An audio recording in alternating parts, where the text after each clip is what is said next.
اس video میں ایک ایسے صحابی کے بارے میں بتایا گیا ہے جن کی دعا جلدی قبول ہو جاتی تھی، اور یہ صحابی عشرہ مبشرہ میں بھی شامل تھی۔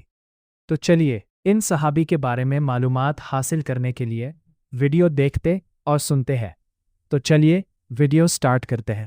سعد بن ابی وقاص۔ حضرت سعد بن ابی وقاص رسول اللہ صلی اللہ علیہ وسلم کے جلیل القدر صحابی، اسلام کے ابتدائی قبول کرنے والوں میں سے ایک عظیم مجاہد، فاتح ایران اور عشرہ مبشرہ، وہ 10 صحابہ جنہیں دنیا ہی میں جنت کی بشارت دی گئی، میں شامل تھے۔ تعارف مکمل نام: سعد بن مالک بن وحید بن عبد مناف القرشی الزہری۔ کنیت: ابو اسحاق۔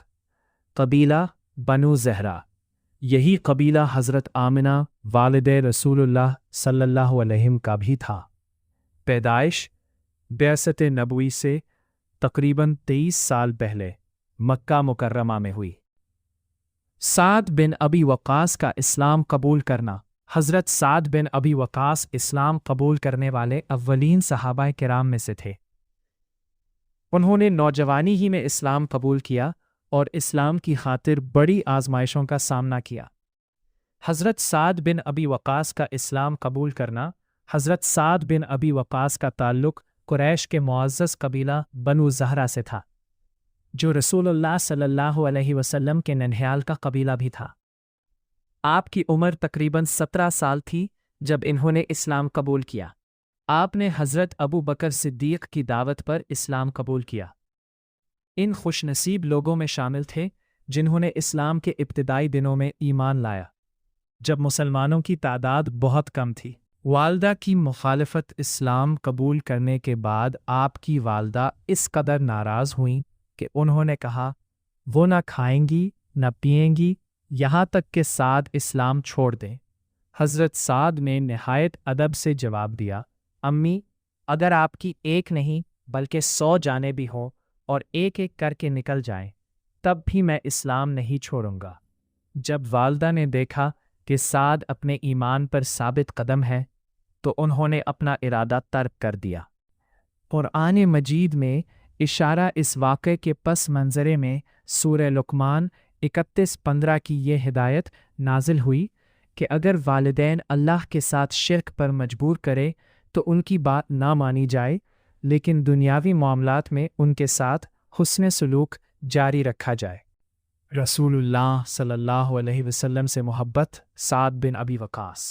سعد بن ابی وقاص کی زندگی کا سب سے نمایاں وصف رسول اللہ صلی اللہ علیہ وسلم سے بے پناہ محبت اور وفاداری تھا۔ وہ ہر حال میں آپ صلی اللہ علیہ وسلم کی اطاعت، حفاظت اور خدمت کے لیے حاضر رہتے تھے۔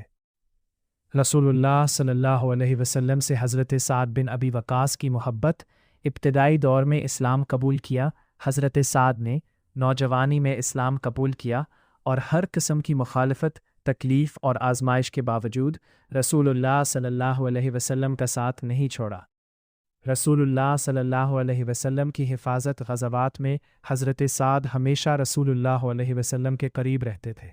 خاص طور پر غزوہ احد میں انہوں نے نہایت بہادری سے تیر اندازی کی اور دشمن کے حملوں سے آپ صلی اللہ علیہ وسلم کا دفاع کیا۔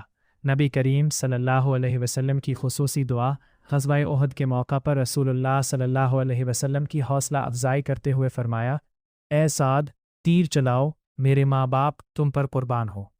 یہ الفاظ حضرت سعد کے عظیم مقام اور رسول اللہ صلی اللہ علیہ وسلم کی محبت کا واضح اظہار ہے۔ صحیح احادیث میں یہ فضیلت حضرت سعد کے لیے ثابت ہے۔ دعاؤں کی قبولیت: رسول اللہ صلی اللہ علیہ وسلم نے حضرت سعد کے لیے دعا فرمائی، اے اللہ، سعد کی دعا قبول فرما اور ان کے تیر کو نشانے پر لگا۔ اسی دعا کی برکت سے حضرت سعد کو مستجاب الدعوات، جن کی دعائیں قبول ہوتی تھیں، کے طور پر جانا گیا۔ ہر حکم پر عمل: حضرت سعد رسول اللہ صلی اللہ علیہ وسلم کے ہر حکم کو دل و جان سے قبول کرتے تھے۔ ان کی زندگی سنت نبوی صلی اللہ علیہ وسلم کی پیروی اور اطاعت کی بہترین مثال تھی۔ بہادری اور جنگی خدمات: حضرت سعد محمودی اسلام کے عظیم سپہ سالار تھے۔ انہوں نے تقریباً تمام اہم غزوات میں حصہ لیا، جن میں غزوہ بدر، غزوہ احد، غزوہ خندق، فتح مکہ۔ آپ بہترین تیر انداز تھے اور اسلام کے پہلے شخص تھے جنہوں نے اللہ کی راہ میں تیر چلایا۔ فتح قادسیہ۔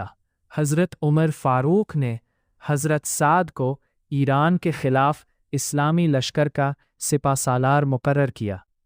آپ کی قیادت میں جنگ قادسیہ میں مسلمانوں نے ساسانی سلطنت کو فیصلہ کن شکست دی۔ اس فتح کے بعد عراق کا بڑا حصہ مسلمانوں کے زیر انتظام آ گیا اور بعد میں مدائن بھی فتح ہوا۔ یہ اسلامی تاریخ کی عظیم فتوحات میں شمار ہوتی ہے۔ حضرت سعد بن ابی وقاص کی دعا سے بارش کا واقعہ۔ حضرت سعد بن ابی وقاص رسول اللہ صلی اللہ علیہ وسلم کے جلیل القدر صحابی، عشرۂ مبشرہ میں شامل اور نہایت مستجاب الدعوات جن کی دعائیں قبول ہوتی تھے۔ نبی کریم صلی اللہ علیہ وسلم نے ان کے لیے دعا فرمائی تھی، اے اللہ سعد کی دعا قبول فرما جب وہ تجھ سے دعا کرے۔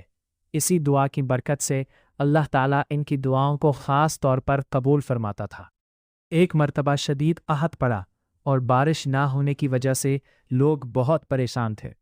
لوگ حضرت سعد بن ابی وقاص کی خدمت میں حاضر ہوئے اور عرض کیا کہ اللہ تعالیٰ سے بارش کی دعا کریں۔ حضرت سعد نے وضو کیا، اللہ تعالیٰ کی حمد و ثنا بیان کی، عاجزی اور اخلاص کے ساتھ دعا مانگی۔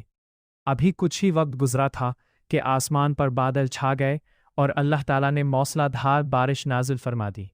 لوگوں کی خوشی کی انتہا نہ رہی اور قحط ختم ہو گیا۔ اس واقعے سے حاصل ہونے والے اسباق اللہ تعالیٰ اپنے نیک بندوں کی دعائیں قبول فرماتا ہے۔ اخلاص، تقویٰ اور اللہ پر کامل بھروسہ دعا کی قبولیت کا اہم ذریعہ ہے۔ مصیبت کے وقت سب سے پہلے اللہ تعالیٰ ہی سے مدد مانگنی چاہیے۔ نیک اعمال انسان کو اللہ کے قریب کرتے ہیں اور اس کی دعاؤں میں اثر پیدا کرتے ہیں۔ نوٹ: نبی کریم صلی اللہ علیہ وسلم کی زندگی میں بھی بارش کے لیے آپ صلی اللہ علیہ وسلم نے متعدد مرتبہ نماز استسقاء ادا فرمائی اور دعا کی، جس کے نتیجے میں اللہ تعالیٰ نے بارش نازل فرمائی۔ حضرت سعد بن ابی وقاص کی دعا سے بارش ہونے کا واقعہ ان کی دعا کی قبولیت کی ایک مشہور مثال کے طور پر بیان کیا جاتا ہے۔